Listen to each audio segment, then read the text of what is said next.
Good morning. மீண்டும் காலை வணக்கம். யோகா கிளாஸ் அட்டன் பண்ணீங்க.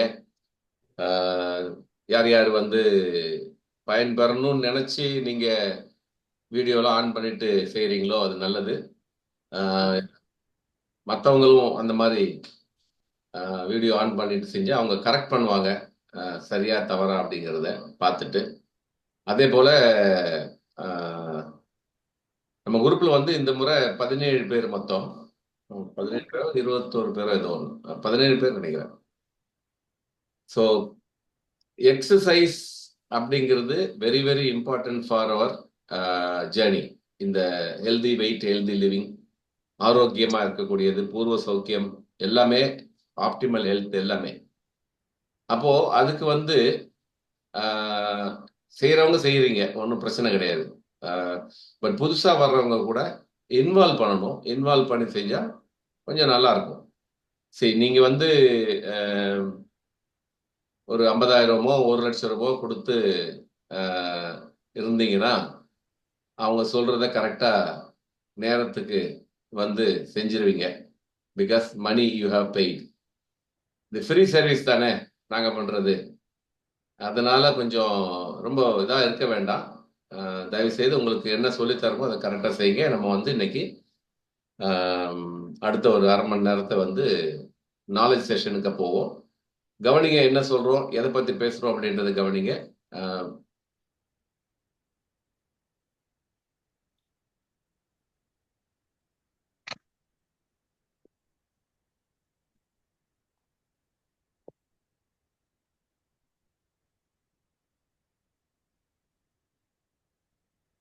ஓகே, இன்னைக்கு வந்து நமக்கு 8வது நாள். வாழ்த்துக்கள். உங்களுடைய மன உறுதிக்கு நம்ம வாழ்த்து சொல்றோம் 8th டேல. அண்ட் அப்கோர்ஸ் மீண்டும் மீண்டும் வலியுறுத்தி சொல்றோம், சயின்டிஸ்ட் விஞ்ஞானிகள் சொல்லக்கூடிய விஷயங்கள் இதைத்தான் வந்து நம்ம உங்களுக்கு சொல்லித்தரோம்.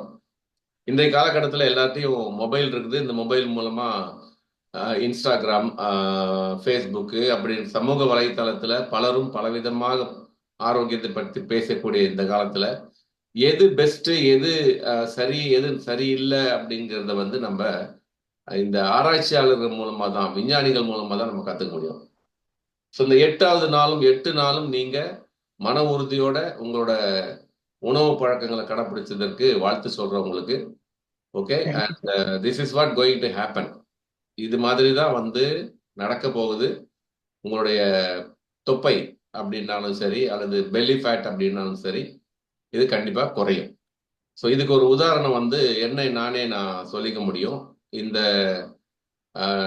ப்ரோக்ராம்ல வந்து என்ன நான் இன்வால்வ் பண்ணிட்டு பண்ணது வந்து சென்ற வருடம் ஜூலை மாதத்தில் நான் இன்வால்வ் பண்ணினேன்.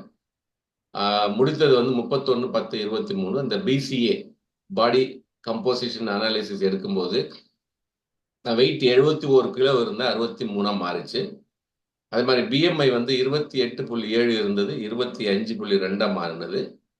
என்னோட வெயிஸ்ட் இடுப்பளவு வந்து 41 இன்ச் இருந்தது, 38 மாறி இருக்கு. இப்போ ஆக்சுவலா 36 தான் இருக்குது. WHR என்னோட வெயிட் ஹீப் ரேஷியோ 0.97. ஆண்களுக்கு என்ன இருக்கணுமோ அது கரெக்டா இருக்கு. 0.93 வந்திருக்கேன். பாடி ஃபேட் வந்து பர்சன்டேஜ் 31.8% இருந்தது, 27.8% வந்திருக்கு. ஸோ நாட் மச் ரெடியூஸ்னாலும் இன்னமும் வந்து கரைஞ்சிக்கிட்டே இருக்கு நான் பண்ற எக்ஸசைஸ்னால. விஸ்ரால் ஃபேட் வந்து அமேசிங்கா வந்து 19 இருந்தது, என்னோட பெல்லி ஃபேட் தான். அது இப்போ குறைஞ்சி 11.7 வந்து நிற்குது. ஸோ இதுதான் உங்களுக்கும் நடக்கும், ப்ரொவைடட் நீங்க வந்து எப்படி இப்போ நீங்க உங்களை நீங்க கட்டுப்படுத்திக்கிறீங்களோ, கண்ட்ரோல் பண்ணிக்கிறீங்களோ, எக்ஸசைஸ்ல இன்வால்வ் பண்றீங்களோ, இதெல்லாம் நிச்சயமா நடக்கும். ஸோ அடுத்த இது என்னன்னு கேட்டீங்கன்னா, ஒரு ஹார்ஷ் ரியாலிட்டி, அதாவது கசப்பான யதார்த்தத்துக்கு நம்ம வந்துடணும். ஏன்னா எப்படி வந்து உயர்ந்த நிலையில இருக்கக்கூடிய சர்க்கரை, உயர்ந்த நிலையில இருக்கக்கூடிய கொழுப்பு, அதாவது பதப்படுத்தப்பட்ட உணவு வகைகள், ஆல்கஹால், ஸ்மோக்கிங் எப்படி வந்து உள்ளத்தையும் நம்ம உடம்ப வந்து ஆரோக்கியத்தை பாதிக்குது அப்படிங்கிறத நீங்க பார்ப்பீங்க. நீங்க இந்த படத்துல பார்க்கறது வந்து பாத்தீங்கன்னா, அந்த முதல்ல போட்டிருக்கிறதே வந்து இந்த பரோட்டா தான். மைதாவில் செஞ்சு இருக்கக்கூடிய அந்த பரோட்டா. அதுக்கப்புறம் எல்லாமே ஃபாஸ்ட் ஃபுட்டு தான். சமோசா, மிக்சரு, அப்புறம் வந்து இந்த அந்த பன்னில் வச்சுருக்காங்க பாருங்க, அந்த ஐட்டங்கள், கோகோ கோலா, கோக் மாதிரி கூட பானங்கள், அப்புறம் இந்த மாதிரி சிப்ஸ், இதெல்லாம் வந்து ஒரு உண்மையான பார்க்கணும். இது என்ன இருக்குது அப்படின்னு கேட்டால் ஃபேட்டு தான் அதிகமாக இருக்கு. அப்போ இது எப்படி வந்து இந்த இம்பேக்ட் ஆகுது நம்மளோட உடல் அப்படின்னா, சில பேர் வந்து இந்த சாலட் ட்ரெஸ்ஸிங் பண்ணுவாங்க. சாலட் வந்து வச்சுட்டு அதுக்கு மேலே வந்து சீஸ்லாம் போடுவாங்க, அல்லது வந்து அது ஒரு க்ரீம் அப்ளை பண்ணுவாங்க. Salads are often considered healthy option, but dressings can be high in fat. அதிகமான கொழுப்பு சத்து இருக்க பொருட்களை வந்து அது மேலே தூவி விடுவாங்க டேஸ்ட்டுக்காக. ப்ராசஸ்டு ஸ்நாக்ஸ் அப்படிதான். நீங்க கடையில் விற்கக்கூடிய அந்த எந்த ஒரு பொருளாக இருந்தாலும் அதை வந்து பதப்படுத்தப்பட்டது அல்லது ப்ராசஸ் பண்ணப்பட்டது அவங்க போட்டிருப்பாங்க அதில். ஆனால் லோ ஃபேட்டுன்னு போட்டிருப்பாங்க, ஆனால் ஹை சுகராக இருக்கும், ஹை ஃபேட்டாக இருக்கும். இது நிறைய பேருக்கு தெரியாது. இதை யாருமே கிளைம் பண்ண முடியாது, இதை யாருமே கண்ட்ரோலும் பண்ண முடியாது. அடுத்தது வந்து இந்த நம்ம எனர்ஜி பார் அப்படின்னு சொல்லிட்டு நிறைய சாப்பிட்றாங்க. இப்போ சமீபத்தில் கூட நம்ம குரூப்பில் யாரோ போட்டிருந்தாங்க, நம்ம வந்து வேண்டான்னு சொல்லியிருந்தோம். Some varieties of these bars can be loaded with hidden fats. மறைக்கப்பட்ட கொழுப்புகள் அதில் கலந்துருக்குது. So essential to read label carefully. Label information எந்த ஒரு பேக்கெட்டட் ஃபுட்டாக இருந்தாலும் என்ன அது பின்பக்கம் விலையை மட்டும் பார்த்துட்டு நம்ம ஒதுக்கிடாம நம்ம வந்து என்ன பண்ணணும்னா அதோட கண்டென்ட் என்ன, ஹை ஃபேட் என்ன, ஆடட் சுகர் என்ன இருக்கு, இது எல்லாத்தையும் நம்ம பார்க்க வேண்டியது நம்மளோட கடமை. நம்ம பிள்ளைங்களுக்கு வாங்கி கொடுத்துட்டு இருக்கிறோம். பிள்ளைங்களுக்கு யங் ஜெனரேஷனுக்கு வந்து எப்படி வந்து உடல் பாதிப்பு வராமல் இருக்கணும்னா நீங்க வந்து இந்த லேபிள் இன்ஃபர்மேஷன் படிச்சுட்டு வாங்கி கொடுக்கறது நல்லது. நிறைய இடங்கள்ல வந்து ஐஸ்கிரீம் கொடுப்போம், சுகர் ஃப்ரீ ஐஸ்கிரீம் இருக்கு, சுகர் ஃப்ரீ குக்கீஸ் இருக்கு. எல்லாமே sweetened with sugar substitutes or artificial sweetener. செயற்கையா இருக்கக்கூடிய ஸ்வீட்னர் போட்டிருப்பாங்க, இல்லாட்டி அந்த சர்க்கரைக்கு பதிலாக என்ன போடணுமோ அந்த இனிப்புக்காக போடுவாங்க.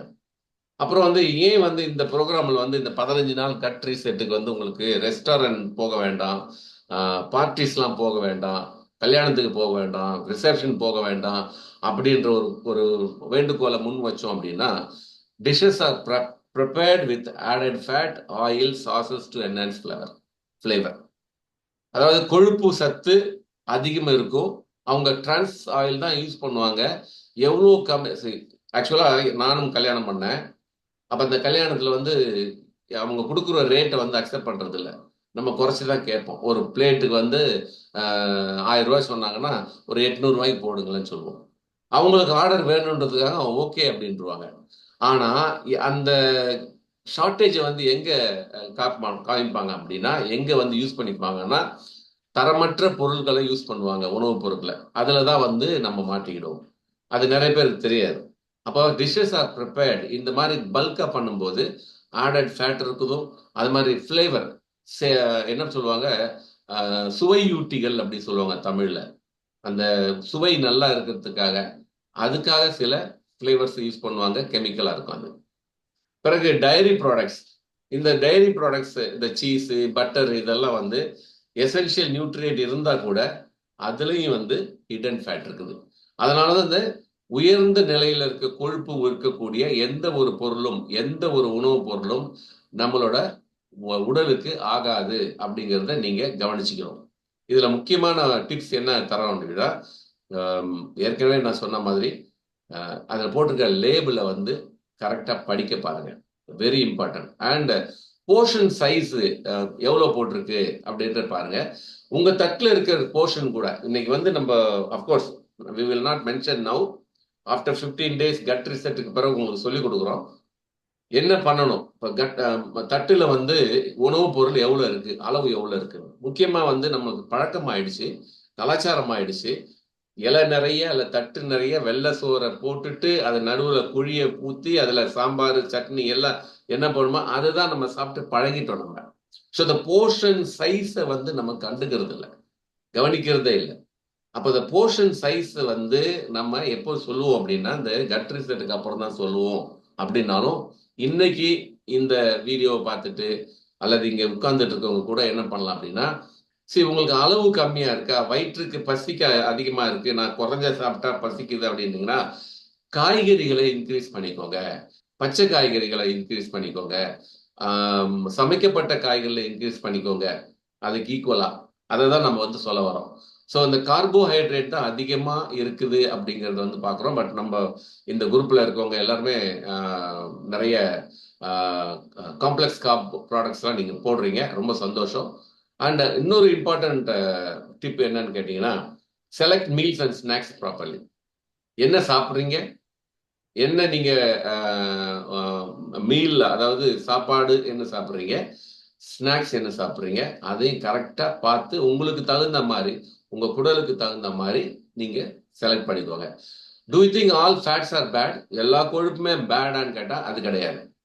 சில இடங்கள்ல வந்து கிடைக்கிற கொழுப்புகள் ரொம்ப ரொம்ப இதா கிடைக்கும். உங்களுக்கு என்னன்னா, அவகோடோ பழத்துல இருக்கக்கூடிய குட், அதுவும் நல்ல கொழுப்பு. முட்டை இருக்குது. நான் பேசுறது கேக்குதா? கேக்குது சார். முட்டையில கிடைக்கிற அந்த கொழுப்பு, அதுவும் நல்ல கொழுப்பு தான். கோகனட் ஆயில், தேங்காய் எண்ணெயில, ஆலிவ் ஆயில கிடைக்கிறது, அந்த சல்மன் ஃபிஷ்ல கிடைக்கிறது, ஃபிளாக்ஸ் சீட்ல கிடைக்கிறது, அதுக்கப்புறம் லீஃபி கிரீன் வெஜ், அதாவது கீரை வகைகளை கிடைக்கிறது, organic butter, organic nut oil. உண்மையாவே ஆர்கானிக்கா இருக்கணும். ஆர்கானிக் அப்படின்ற பேர் மட்டும் போடக்கூடாது. ஸோ இதுல வர்றதெல்லாம் வந்து நல்ல ஃபேட் தான், அது தவறு இல்லை. ஆனா எது எதுல இருக்கிறது பேட் ஃபேட்டுனா, நீங்க இதெல்லாம் வந்து லூஸ் பண்ணலாம். முதல்ல சொன்னதெல்லாம் யூஸ் பண்ணலாம், இப்ப சொல்றதை லூஸ் பண்ணலாம். மெர்கரைன், பிரெஞ்சு ஃப்ரை சாப்பிட வேண்டாம், அதுல ஹை ஃபேட் இருக்குது. டோனட் சாப்பிட வேண்டாம், அதுலயும் ஹை ஃபேட் இருக்குது. குக்கீஸு, அப்புறம் பேஸ்ட்ரிஸு, கிராக்கர்ஸு, ப்ராசஸ்டு மீட்டு, ஹைட்ரோஜெனரேட்டட் ஆயில், இதுல எல்லாம் ஹை ஃபேட் இருக்கிறதுனால அதை தவிர்க்க வேண்டும். சார், என்ன சில பேர் வந்து ஷாக்காக சொல்லிட்டு இருக்காங்க. இன்னைக்கு ஆக்சுவலா ஒருத்தவங்க வரல இன்னைக்கு. அவங்க ரொம்ப அச்சோ எனக்கு ரொம்ப கஷ்டமா இருக்கு, சாப்பிடாம கஷ்டமா இருக்கு, ரொம்ப படுத்துறீங்க சார் அப்படின்ற அளவுக்கு போறாங்க. பட் எல்லாமே உங்களோட ஆரோக்கியத்துக்காக தான். ஒரு 15 நாள் பொறுத்துக்கணும். இன்னைக்கு 8வது நாள், இன்னொரு 7 நாள். இந்த 7 நாள் உங்களுக்கு கடைப்பிடிச்சிட்டிங்கன்னா உங்க கட்டு மறுபடியும் பழைய நிலைமைக்கு திரும்பிடும். நீங்க வந்து புதுசா வந்து நீங்க உங்களோட உணவு பழக்கத்தை நீங்க ஆரம்பிக்கலாம். அவாய்ட் பண்ணணும். குட் ஃபேட்டை யூஸ் பண்ணிக்கோங்க, பேட் ஃபேட்டை லூஸ் பண்ணிக்கோங்க. So high fat and gut health, குடலுக்கு ஹை ஃபேட் என்ன பண்ணுறது அப்படின்னா, ஃபேட் அதிகமாக இருந்தால் டைஜஷன் ஸ்லோ ஆகும், செரிமான சக்தி வந்து ரொம்ப ரொம்ப குறையும். அதே வந்து கட் மைக்ரோபயோட்டா வந்து இம்பேக்ட் கொடுக்கும். கட் மைக்ரோபயோட்டா இம்பேக்ட் கொடுக்கும்னா இம்பேலன்ஸ் இருக்கும். மைக்ரோபயோமோட இம்பேலன்ஸ் சரிசமமா இருக்காது. அதனால உங்களுக்கு பல பிரச்சனைகள் வரக்கூடிய வாய்ப்புகள் இருக்கு. கட் இன்ஃப்ளமேஷன், இந்த குடல்ல வந்து ஒரு வீக்க மாதிரி வரும், அந்த ரிஸ்க்கும் இருக்குது. கட் மோட்டிலிட்டி, நிறைய நல்ல பாக்டீரியா வந்து லூஸ் பண்ண ஆரம்பிச்சிரும், கெட்ட பாக்டீரியா இன்க்ரீஸ் பண்ணிடும்.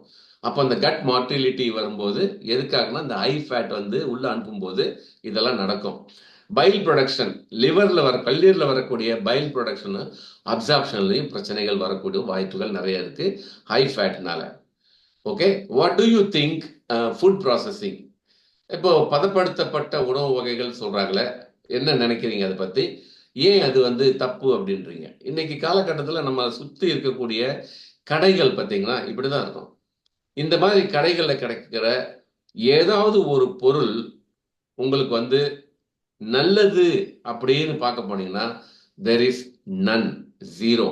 ஆனா நம்ம வீடுகளில் குழந்தைங்களுக்கும் சரி பெரியவங்களுக்கும் சரி இதைத்தான் நாடி போய் கொடுக்குறோம், வாங்கி கொடுக்குறோம். சிறு குழந்தையா இருந்தாலும் சரி, அது 10 வயசு பிள்ளைங்களா இருந்தாலும் சரி, 15 வயசு பிள்ளைங்களா இருந்தாலும் சரி, 21 வயசு பிள்ளைங்களாலும் சரி, இன்னைக்கு ஒரு கல்லூரி பக்கத்துலயோ ஒரு பள்ளிக்கூடம் பக்கத்துலயோ இந்த மாதிரி கடைகள் வந்துருச்சுன்னா வியாபாரம் நல்லாவே நடக்கும். என்ன காரணம்? இந்த மாதிரி பொருட்களை வந்து விளம்பரப்படுத்துறாங்க. அதிகமா விளம்பரப்படுத்துறதுனால அந்த குழந்தைங்க அங்க போய் வாங்கி சாப்பிட்றாங்க. இதுதான் ஹார்ஷ் ரியாலிட்டி, யதார்த்தமான உண்மை, கசப்பான உண்மை. ஓகே, இப்போ அதே மாதிரி இன்கிரீடியன்ஸ் வந்து ஹிடன் இருக்கும். இந்த பிஸ்கெட்ல, பிரெட்ல, இதெல்லாம் வந்து நிறைய இருக்கு. இது வந்து என்னன்னா நியூட்ரியன்ட் இருக்காது. ஊட்டச்சத்து கிடைக்காது இதுல. அதே மாதிரி எம்டி கேலரிஸ் தான் கொடுக்கும். கேலரி இருக்கும், but it is not nutrient nutrient இருக்காது, பட் எம்டி கேலரிஸ் தான் கொடுக்கும். அதுதான் உங்களோட உடம்ப வந்து ஊத வைக்கும். ஆர்டிஃபிஷியல் ஆடிட்டிவ் போடுவாங்க, செயற்கை தன்மையா இருக்கக்கூடிய ஆடிட்டிவ் போடுவாங்க. டைஜஸ்டிவ் ஹெல்த்ல வந்து செரிமான தன்மையை வந்து பிரச்சனைகளுக்கு உருவாக்கக்கூடிய பொருட்கள் இதெல்லாம். Imbalanced cut microbiome, addictive nature. இதை சாப்பிட்டுட்டே இருக்கணும்னு தோணும். இப்போ இந்த பிரெட்லாம் நான்லாம் வந்து எப்படி அடிக்ட் ஆகிருந்தேன்னு சொன்னா, ஒரு பிரெட்டை கையில் எடுத்துக்கிட்டு அதில் வச்சு ஒரு 2 பீஸ் ஆஃப் பட்டர் வந்து 2 பீஸ் எடுப்பேன், அதை டோஸ்ட் பண்ணிட்டு அது மேலே தடவி சாப்பிடுவேன். அவ்வளோ அடிக்டாக இருந்தேன். ஏன்னா இந்த விவரம்லாம் தெரியாத பருவம் அது. அப்போ தெரிந்த பிறகு இதை கூட அவாய்ட் பண்ணும். அப்போ ஹிடன் இன்கிரியன்ஸ் இருக்குது, இந்த எல்லாம் இருக்கிறதுனால இதெல்லாம் நீங்கள் அவாய்ட் பண்ணுங்க அப்படின்னு நாங்கள் உங்களுக்கு சொல்லித்தரோம். உங்களுக்கு அஃப்கோர்ஸ் நம்ம கலாச்சாரத்தில் இது ரொம்ப குறைவு இருந்தாலும் நீங்களோ அல்லது உங்களுக்கு நீங்க இல்லை, பட் யார் யார் நீங்க ஆல்கஹால் கன்சம்ஷன் இருக்கிறவங்களுக்கு நீங்க எடுத்து சொல்ல முடியும். நல்லா கவனிங்க. Alcohol contains calories, empty calories with approximately 7 calories per gram. 1 gram மதுவுக்கு 7 கேலரிஸ் பர் கிராம். அப்படின்னா குவார்டர் சொல்றாங்க, ஹாஃப்னு சொல்றாங்க, ஃபுல்லுன்னு சொல்றாங்க, எல்லாம் சொல்றாங்க இல்லையா? அப்போ அதோட கிராம் கணக்கு எடுத்துக்கோங்க. அப்போ 1 கிராமுக்கு 7 கிலோ கேலரிஸ் பர் கிராம் இருந்து சொன்னா, அப்போ அந்த குவார்டர்ல எவ்வளோ வரும், ஹாஃப்ல எவ்வளோ வரும், ஃபுல்லுல எவ்வளோ வரும், இதெல்லாம் கால்குலேட் பண்ணி நம்ம சொன்னோம்னா அவங்க ஓரளவுக்கு புரியறதுக்கான வாய்ப்புகள் இருக்கு, யாரா இருந்தாலும். ஸோ ஆல்கஹால் எடுக்கிறவங்களுக்கு தூக்கம் சரியா வராது, மெமரி பவர் லாஸ் ஆகும், ஊட்டச்சத்து குறைபாடுகள் மிக அதிகமாக இருக்கும், விபத்துகள் அதிகம் நடக்கிறதுக்கு ஆல்கஹால் கன்சம்ஷன் ஒரு காரணம். அவங்களுக்கு வரக்கூடிய வியாதிகள் வந்து ரொம்ப சீக்கிரமாவே வந்துடும். அதாவது ஃபேட்டல் ஆல்கஹால் ஸ்பெக்ட்ரம் டிசார்டர்ஸ், அதாவது மது போதையினாலேயே வந்து அந்த ஸ்பெக்ட்ரம் டிசார்டர் வரக்கூடிய நிறைய வாய்ப்புகள் இருக்குது. அது உண்மையான நிலைமை. அது இருதயத்தையும் பாதிக்கும் ஆல்கஹால். ஸோ இது ஏன் எங்ககிட்ட சொல்றீங்க, நாங்க தான் தண்ணி அடிக்கிறது இல்லையா அப்படின்னா, உங்களுக்கு மட்டும் சொல்லலை, இதை நீங்க தெரிஞ்சுக்கிட்டீங்கன்னா மற்றவங்களுக்கு. ஏன்னா இன்னைக்கு கலாச்சாரம் அப்படி மாறி போயிருக்கு. நானும் ஒய்ஃபும் நேற்று ஈவினிங் ஒரு 9:30 10 o'clock வந்து ஒரு சின்ன வாக் இந்த ஏரிக்கரையில், மணிப்பாக்கம் ஏரிக்கரையில் ஒரு வாக் போயிருந்தோம். அங்கே வந்து யங் பாய்ஸ் பாட்டில் வச்சுட்டு குடிச்சிக்கிட்டு இருக்கிறாங்க. அவன் என்ன வயசு இருக்கும், 18 வயசு 20 வயசு 22 வயசு இவ்வளவுதான் இருக்கும். இமேஜின் பண்ணி பாருங்க அவங்களோட ஹெல்த் வந்து எந்த அளவுக்கு மோசமா இருக்கும் அப்படிங்கிறத. ஸோ இதெல்லாம் தான் வந்து நம்ம ஒரு விழிப்புணர்வு கொடுக்குறோம். அந்த விழிப்புணர்வை வந்து நீங்க மற்றவங்களுக்கும் பாஸ் பண்ணலாம். அண்ட் அஃப்கோர்ஸ் இந்த ஸ்மோக்கிங் வந்து நிறைய ஹெல்த் ரிஸ்க் இருக்குது. செகண்ட் ஹேண்ட் ஹெல்த் ஸ்மோக்ல, அதாவது உங்க பக்கத்துல யாரும் புகைப்பிடிச்சிட்டு இருந்தாலும் அதுவே வந்து உங்களுக்கு பிரச்சனை இருக்கும். பிசிக்கல் அப்பியரன்ஸே மாறி போகும். அதே போல அக்சிலரேட் த ஏஜிங் ப்ராசஸ். இந்த தண்ணி அடிக்கிறவங்க, ஸ்மோக்கிங் பண்றவங்க வயது கூடி போயிடும், சீக்கிரமாவே வயது கூடும். 35 வயசு ஆளு பார்த்தா 40 50 வயசு மாதிரி இருப்பாங்க. மெட்டபாலிசம், அவங்களோட வளர்சிதை மாற்றத்திலேயும் குறைபாடு இருக்கும். அதே நேரத்தில் வந்து ஊட்டச்சத்து அப்சர்வ் பண்றது நடக்காது. மைக்ரோபயல் டைவர்சிட்டி இருக்கும், டிக்ரீஸ்டு மைக்ரோபயல் டைவர்சிட்டி இருக்கும். மைக்ரோபயல் கம்போசிஷன், அதாவது இந்த குடல்ல இருக்கக்கூடிய நுண்ணுயிர்கள் எவ்வளவு இருக்கணுமோ அவ்வளவு இருக்காது, குறைபாடு இருக்கும். அதனால வரக்கூடிய பிரச்சனை பிரெயினுக்கு போயிட்டு பிரெயின் வந்து உங்களுக்கு அலர்ட் பண்ணும். ஸோ இது எல்லாமே வந்து நம்ம உடம்புல இருக்கக்கூடிய முக்கியமான உறுப்புகள்: கல்லீரல், இருதயம், கணையம், கிட்னி, பிரெயின். இது எல்லாத்துக்குமே வந்து வேலை கரெக்டா செஞ்சாதான் நம்ம வந்து நிம்மதியா இருக்க முடியும். அப்ப இந்த சுகரு, ஃபேட்டு, ப்ராசஸ்டு ஃபுட் எல்லாம் பாதிக்கப்படுற ஆர்கன்ஸ், உறுப்புகள், உள்ளுறுப்புகள், இம்பார்ட்டன்ட் உள்ளுறுப்புகள், முக்கியமான உள்ளுறுப்புகள் இவைகள் தான். இதை நம்ம நல்லா பாதுகாக்க வேண்டியது நம்மளோட கடமை. ஓகே, ஸோ முடிவுக்கு வந்துடுறோம். கன்க்ளூஷன் என்னன்னு கேட்டீங்கன்னா, choose wellness over sweetness. Okay, current cut ஆயிடுச்சு, அதனால கேட்குறேன் மறுபடியும். கேக்குதா நான் பேசுறது? ஓகேவா? கேக்குது sir. Super. Choose wellness over sweetness. நீங்க சாப்பிட்றதுக்கு, அதாவது உங்களோட வெல்னஸ் கணக்கில் வச்சுக்கோங்க, கவனத்தில் வச்சுக்கோங்க. ஸ்வீட்னஸை அவாய்ட் பண்ண பாருங்க. ஸ்வீட்டாக தான் இருக்கும். நீங்க எல்லாருமே ஸ்வீட் தான். ஓகே, இனிமையானவங்க தான் நீங்க எல்லாருமே. நானும் இனிமையானவன் தான். அதுக்காக இனிப்பு வந்து நிறைய சாப்பிட்டதுனால நான் இனிமையானவன்லாம் கிடையாது. ஓகே, ஸோ எனக்கும் இனிப்பு ரொம்ப பிடிக்கும். நான் இன்னும் இனிப்பில் அடிமையாக இருந்தவன் தான். ஆனால் என்ன இம்பேக்ட் இருக்குன்னு தெரிஞ்ச பிறகு அது நான் அவாய்ட் பண்ணிட்டேன். So choose wellness over sweetness. Say no to high fat food. அதிக கொழுப்பு மிக்க உணவுப் பொருட்களை தவிர்த்துடுங்க, வேண்டான்னு சொல்லிடுங்க. From farm to fork choose fresh, skip the. அதாவது அதாவது அந்த இது சொல்லுவாங்க, உங்களோட பண்ணையில், அதாவது வயல்ல விளைக்கப்பட்ட காய்கறிகளும் பழங்களும் வாட்டர் வெரைட்டிஸ் அது நேராக உங்கள் தட்டுக்கு வரக்கூடிய அளவுக்கு நீங்கள் பார்த்துக்கோங்க. இடையில நிறைய ப்ராசஸ்லாம் இருக்கும். அந்த ப்ராசஸ்லாம் அவாய்ட் பண்ண ரொம்ப ரொம்ப நல்லது. அதை தான் இங்கே சொல்ல வராங்க. And raise the bar our self love. Self love அப்படிங்கிற விஷயத்த யோகா டீச்சரும் மென்ஷன் பண்ணாங்க. என் உடம்பு மேலே எனக்கு அக்கறை இல்லைன்னா வேற யாருக்கு அக்கறை இருக்க போகுது? ஸோ ஆல்கஹால் பழக்கம் இருந்ததுன்னா quit alcohol, elevate your wellbeing, free your lungs. இன்னைக்கு வந்து லங்ஸ் பற்றி நிறைய அவேர்னஸ் வந்து இந்த கொரோனா பீரியட்ல நிறைய பேருக்கு கிடைச்சிருந்தது. கொரோனா பீரியட் முடிஞ்சிச்சு, எல்லாம் ஓப்பன் ஆயிடுச்சு, எல்லாமே ஓப்பன் ஆயிடுச்சு. மறுபடியும் பழைய குருடி கதவை திரடி அப்படின்ற ஒரு பேச்சு இருக்குது. அந்த மாதிரி வந்து அவங்க பழைய நிலைக்கு தள்ளிடுறாங்க. So reclaim your life, free your lungs, quit smoking today. இந்த ஆக்டிவிட்டி ஆஃப் த டே இன்னைக்கு உங்களுக்கு நான் சொல்றது என்னன்னு கேட்டீங்கன்னா, share a picture of your healthier alternatives. உங்களுக்கு என்ன, நீங்க விருப்பப்பட்ட ஃபுட் என்ன, சாப்பிட வேண்டிய ஹை ஃபேட் ஹை சுகர் இருக்கக்கூடிய நீங்க விருப்பப்படுற பொருட்கள், அதை அவாய்ட் பண்ணிட்டு வேற என்ன ஹெல்தியர் ஆல்டர்னேட்டிவ் நீங்க பாக்குறீங்க, அதை வந்து சாப்பிடும் போதோ இல்லை அதை கையில வச்சுக்கிட்டோ நீங்க ஒரு படம் போட்டால் நல்லது. இது நாங்கள் நிறைய தடவை ரெக்வஸ்ட் பண்றோம். You have to do the activity, very important. இப்போ வந்து பசிக்குது, இந்த நேரத்தில் பசிக்குது அப்படின்னா, லாஸ்ட் டைம் அஃப்கோர்ஸ் கிரி இதில் ஜாயின் பண்ணியிருக்காரு. டியூரிங் நைட் ஷிஃப்ட் எனக்கு பசிச்சுது சார், நான் வந்து வேற எந்த ஸ்நாக் எடுக்கல, ஐ ஏட் ஃப்ரூட்ஸ் அப்படின்னாரு. அந்த மாதிரி ஒரு ஃப்ரூட்ஸை வந்து நம்ம ஃபாலோ பண்ணிக்கலாம், ஃப்ரூட்ஸ் எடுத்துக்கலாம், தப்பே கிடையாது. ஸோ இதோட நம்ம வந்து இந்த செஷனை முடிவு கொண்டு வந்துடுவோம். மீண்டும் இரவு 9 மணிக்கு மெடிடேஷன் கலந்துக்கலாம். All the very best. Have a great day. Bye bye.